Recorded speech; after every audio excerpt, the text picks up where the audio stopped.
Greetings and salutations, this is Jason Silverain and I welcome you to Rimworld, Call of Cthulhu.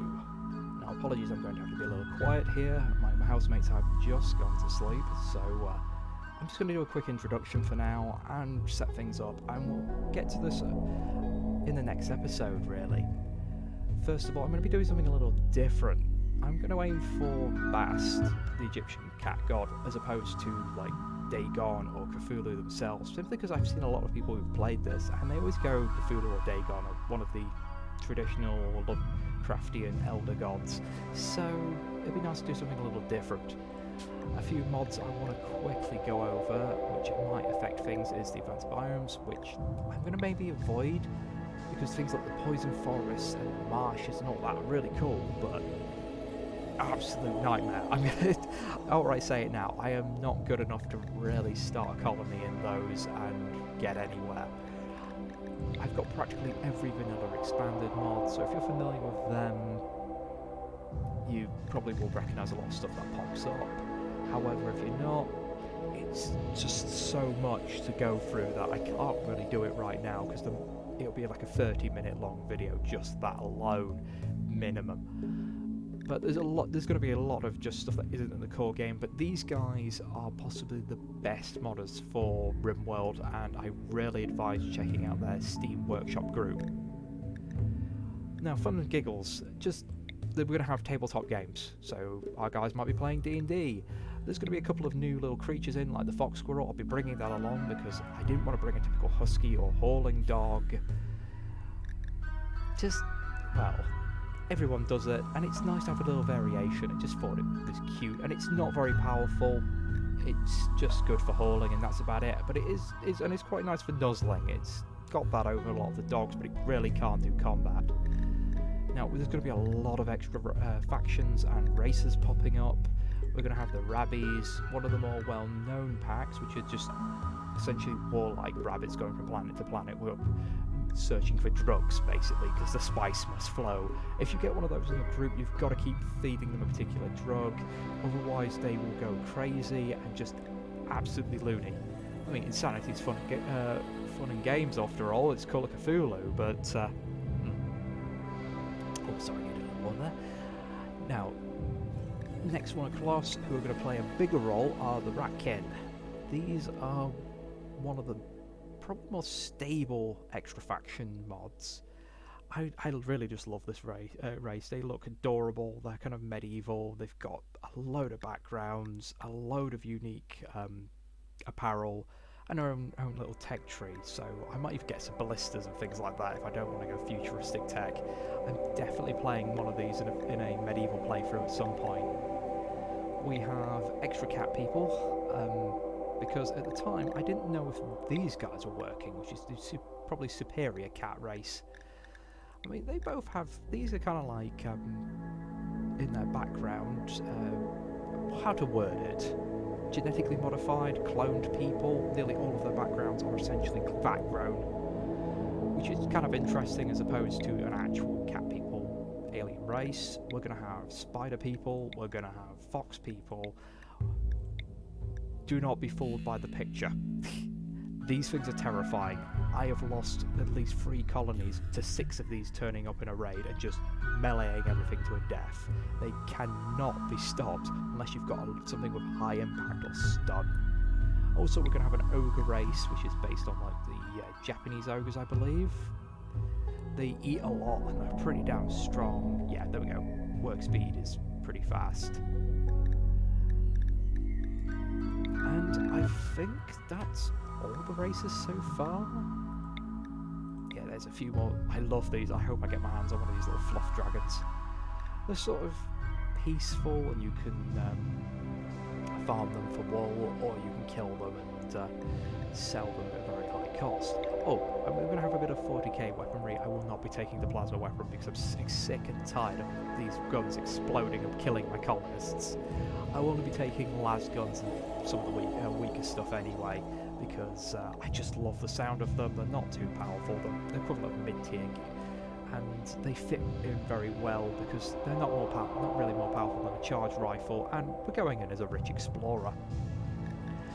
But more of that in just a moment. Oh yeah, we've got the Drow. These guys next enough to turn up, and there's a few quality of life things. Here we go. Rational romance, which changes up the romance and the social modifiers between pawns, which is very handy, so you guys won't just keep flirting and flirting and flirting until everyone has social breakdowns and try and kill each other. Also, it adds orientations, so that should be interesting. It could be going in completely random with the orientation, so they could be straight, gay, bisexual, and that might affect how things go. So then on to Grim Reality, which has altered quite a few of the social settings as well, meaning that if your wife dies, it actually means more than having slept in darkness on the floor in terms of being upset. It just makes a lot more sense. And speaking of common sense, we have the common sense mod, which just improves the Rimworld AI in general. I've now, since I've had this, stopped my pawns from balling themselves up inside walls and things like that. Now, the Cult of Cthulhu mod, which is the key thing behind this entire run, it's all about founding cults, worshipping deities, making offerings in animal sacrifices, and even making human sacrifices for a load of spells and effects. We're going to make a big old temple. I really wish the bone crafting was still available, but unfortunately it's not working with 1.2, otherwise I'd have a giant bone cathedral. Now quickly, we want new colony. We're going to go with a preset I've called The Calling, which is a spin-off from the Rich Explorer, just slightly different, but you start with 3, so it's supposed to be like a rich, well, it's a tale old as time really. Rich nobleman gets bored, goes off with his servants, finds ancient horror. It's very Lovecraftian. So yes, people called you crazy for leaving your glitter world home, but you always yearned to explore the stars outside the neurosimulator, and something was calling you. You wandered the rim with a group of high merchants until you felt like tug once more, departing with your servants to the world below. Now, I've disabled a few events like the toxic fallout, because that's an instant run killer if it starts early. We have large infestation gone, an infestation that won't probably come up because we probably have a flat map. And to be honest, the psychic drone is a short circuit, so there's nothing you can do about them. I've just disabled them because I feel that unfair and just frustrating. After my last just casual run through and having a short circuit like at least once every day, I just went, no, not dealing with it. But I've made it so animals go insane. I don't know if that affects mine or just wild animals, but we're going to have insane animals turning up. And that happens between 15 to 25 days, so it's going to be relatively common. We're going to also start with some of the more basic researchers, so we're not going to have to wait as I just start the very, very slow pace, because I want to get into the cult nice and quick. And we're going with just a slightly enhanced starting package. I was tempted to put some stone blocks or something in there, but I kind of went no, and I went with advanced batteries instead. Advanced batteries are essentially batteries that can be used outside, and to me it felt very thematic, because we're a rich nobleman going off to settle down on a planet somewhere. You're going to bring something to sort of start a base. Now let me introduce you to our storyteller, Perry Persistent. Now, Lovecraft unfortunately no longer works. He's broken as 1.2 has come out, so we're going with the Gumshoe Detective. Perry Persistent essentially conveys a story the same way he handles investigations. Basically, constant events, constant trouble. He'll keep you on your toes, but he is more lenient with colony members, so it won't be until our cult gets rather large that he will really start hammering us with the deadly events. So things should be somewhat interesting, because it might counter-effect the weird bug the Call of Cthulhu mod has, which means that events just stop happening for a lot of the time, because the Call of Cthulhu events kind of override the normal ones. So I'm hoping putting these guys together, they'll play nice. So we're going to go for an adventure story, reload any time, because this is unstable as hell. I've tried it, I played it for 2 hours, didn't crash. Then I came back to it, crashed after 10 minutes. So we'll see how it goes. And Bast. I never remember if it's 2 A's or if it's 2 S's. I'm just going to go with that. Now, I have used this planet before, and it is pretty crazy. So we're going to do this. Temperature down, rainfall up, I believe, if I remember right. I'll probably forget what it was by the time it loads, but I'll see you in just a moment. So, welcome to Bast, everyone. It looks like I did the correct choice in turning down the temperature and increasing the rainfall, because this is all tundra. And then it goes into desert, and then extreme desert over here. It's crazy just how much of this planet is desert. I mean, it's fitting because Bast, Egyptian god, you know, desert, makes sense. But I think if I'd kept the temperature on normal, this would all be marshland or rainforest. Yeah, definitely looking at it. I've already got plenty of wetland over here. If you're wondering where some of these extra biomes have come from, I do have the vanilla expanded biomes. So I have things like wasteland, which is essentially radioactive harshness. Poor old little ratty people. Why did you settle there? Or maybe you were the poor sods that got nuked. Now, I have a lot of factions, so I've got these little friendly ratkin. They start off quite friendly with you, but because they like to live in behind, out of sight, they'll eventually go down to 0. I have the spider people. I've got random cat raiders. There are friendly ones, but you don't see them very often.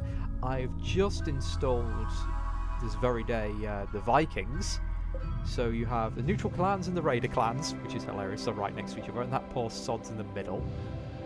I mean, I did actually have more, but I've actually toned it down. I've had to take a few off.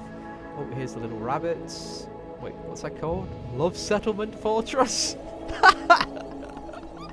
Well, I am guessing that's a breeding colony.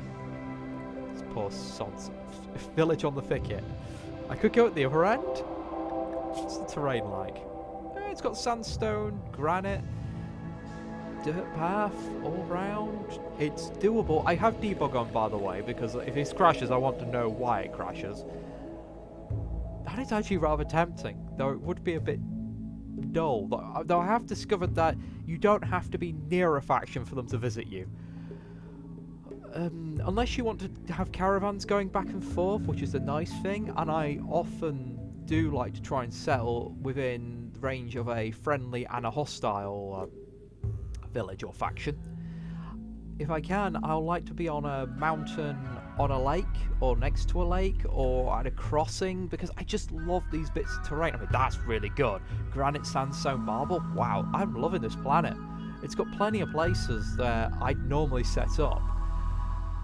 Now, it will be a bit boring going temperate forest, but again, I'm not the best Rimworld player. I've only just really started learning, even though I've sunk in over 30 hours. Seriously, this game, it's like video game crack to me. It's on the same level as Harvest Moon and a couple of other ones where I just can't stop playing. I mean, the first day I played it, I started at 9 o'clock and probably spent like 2 hours just getting the mods sorted out, and then came back, and I was playing till 1 in the morning with a very short break for food. Now this is looking promising. I mean, neutral, I prefer them friendly. The rats will be friendly as well, but it's on a coast, and going with the theme, I'd very much like a coast. Limestone sleigh, I mean, that's pretty good, but ooh, I've not done a coastal map before. I mean, normally I'd set up somewhere like this, sandstone, limestone, marble. Ooh, I'm not too keen on sandstone. It's great for crafting odds and ends out of, but it crumbles so easily under attack. Stone road, huge river. If this was a highway, that'd be perfect, but still, it puts me in contact with these. There's not too much terrain for the random events messing me up. I've got a friendly trader. I ideally want a hostile here as well. I mean, that's a big old highway. Not grand. Alright, do I go for the river, which is just here, is very good. It'd be easy enough to trade with these guys. If I go any closer to them, I mean, that would be really nice. Because that gives me hills and the coast, but I bet it won't let me. Yeah, they don't like that. And that doesn't have anything good. That's just a shame. No, rubbish, meh. I kind of want granite. Granite's just too damn useful. It's saved me many a time. Granite slate marble puts me in the mountains, but no river. I really want a river. I just love fishing. I've got expanded fishing on as well, so and with all the cooking I've got with sushi, it means I can play around with that. Sandstone, slate, granite. On a coast, has a river. Flat terrain tends to bite me at the ass, but you know what? We'll go for it. So next, and I'm going to prepare carefully, and I'll show you the people I've come up with at the end. I've already got some little folks in mind, but I have to make sure they actually load, because I've had it in the past where several of my characters don't load when I've changed the mod list. The neurosimulations, hologames, and virtual orgies were never real enough for you. You wanted more, the grit, the consequence of real life, and as you slept, dreams of places you'd never been and people you'd never met haunted you every night.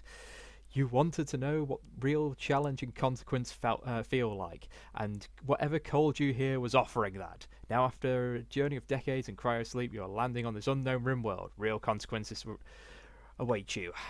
Okay, hopefully this won't crash. Here we come landing.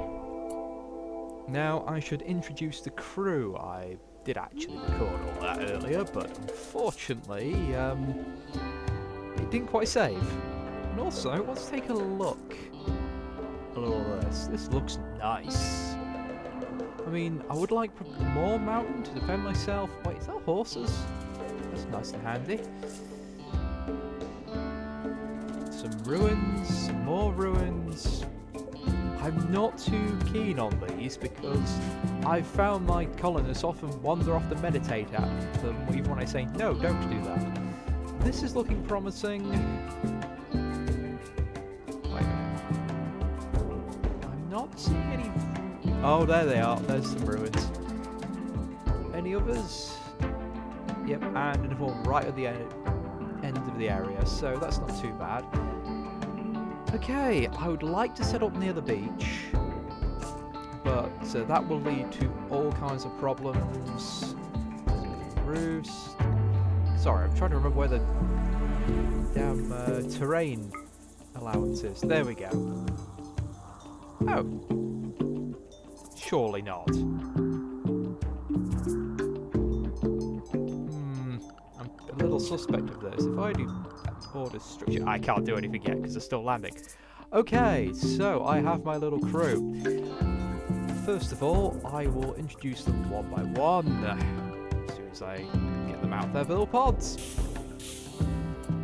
Excellent. To start with, we have our Captain Rook, the man who's gotten tired of living in wonderful luxury and has decided to go off that.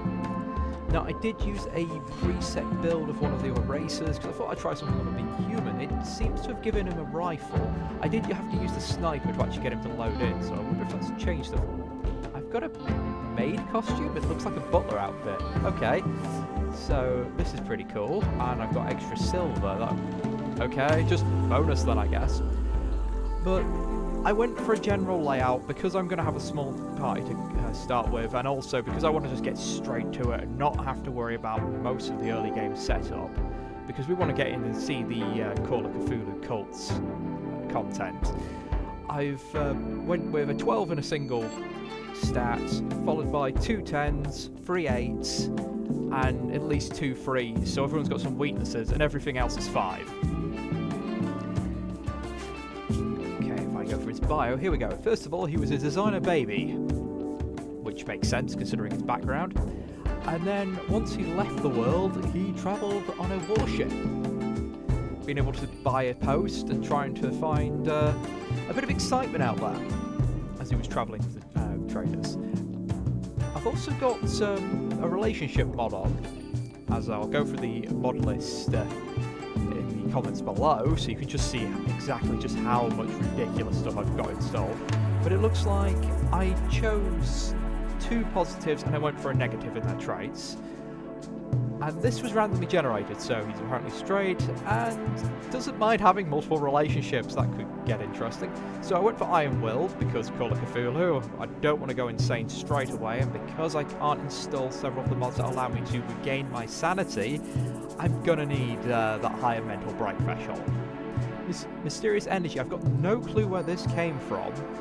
I think it's a mod one, but I figured it felt thematic.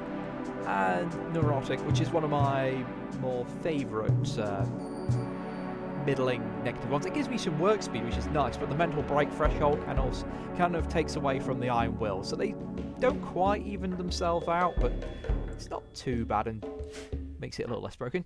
And then I've got the 2 little maids, the sisters, Clover, Nabs, Walnut, and Ivy, Nibs, Walnut. I was attempting to call them Tick and Talk, but after saying that in my head a little bit, wasn't so great. Oh, I should also point out on our character Rook here, he's mostly intellectual, decent shooting, decent social, and then it just kind of goes down medical, crafting, and he likes animals, but doesn't have many points in it. Just to explain why he's got a pet. So, going with Nabs. Oh. Okay, alright, this is going to get interesting. I have set them as sisters, so hopefully we don't have any Crusader Kings level shenanigans there. But yeah, she's got industrious, she's pretty, and pessimist. I did actually make one of them, then copy it over to the other, so they both have pretty. And I wonder if they've both got the same traits there. Yes, they do. Okay, but Clover's the more violent of the 2 sisters. Whilst on she was initially an orphan, and on Rook's ship, she often took part in deep space mining. She's going to be the minor violence person of the group, and also looking after the animals. Whereas Nibs, she's kind and pretty, but her trait is sickly. So that also explains why Nabs has got relatively high medical, because she's been treating Nibs a bit. So yes, because again, I wanted to have some. I didn't want them both to have orphan. I looked through the backgrounds to see another one which was an orphan background. So Wine Runner. So they're not blood related, but they're kind of like adopted sisters. So yes, she grew up in a monastery. So that gives her a little bit of melee, cooking, crafting, and social. I mostly wanted the cooking, to be honest, and the social kind of made sense, because it goes with Space Bartender. She's basically Guinan from on the ship. So, yeah, she's a solid cook, so we shouldn't have any food poisoning. Also, she's going to be taking care of all the crops, and then everything else was just to even things out. Now, I do need to get these guys grabbing their various items. Let's just allow everything. The setup takes forever. And if I don't do it now, I'll forget the amount of times I've lost stuff across the map. Where's the other one? Yep, there we go. Oh god, the steel landed everywhere. Some of this has to be extra. It can't all be stuff I brought in with me. All the silver, which is slowly, is going to be quickly converted into a decent kitchen. So yes, there we go. I am looking forward to trying out the combi weapons. I was going to give him a lasgun. I just like the Imperial weapons, and to be fair, you usually start with a pretty high-end weapon. Oh, that's a good point. I already have a gun on him, so let's just see what that does.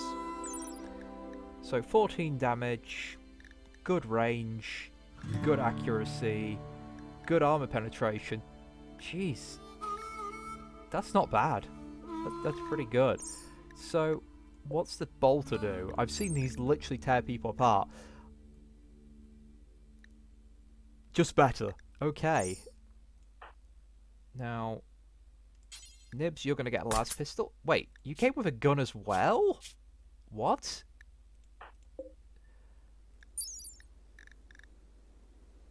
That's... Okay. I'm just going to keep the guns. Oh, well, they're going to deteriorate quickly, so it's not going to change the balance too much. And now I can actually try out what I was going to see. No, I need to make steel wall. Yeah, I can build on the sand. I was not expecting that. I tried a game starting in marshland, and it was an absolute nightmare. I could not build anywhere. Bugger, if I want to start up over here... I'm looking at these ruins, and that's actually a really nice, almost pre-made shelter for me. I mean, it will bite me in the ass later, but it's a good starting point. Especially since I don't have much mining. Actually, I should check the fertility. Good fertility down there. It's near the ocean, it's near all this. I want to do the fishing. Yeah, that's definitely looking like my... port of call, because damn, this map's terrible with the fertility. Okay, so I am going to have to haul all this crap out, and I'm going to get on with designing something, and I'll get back to you in just a moment.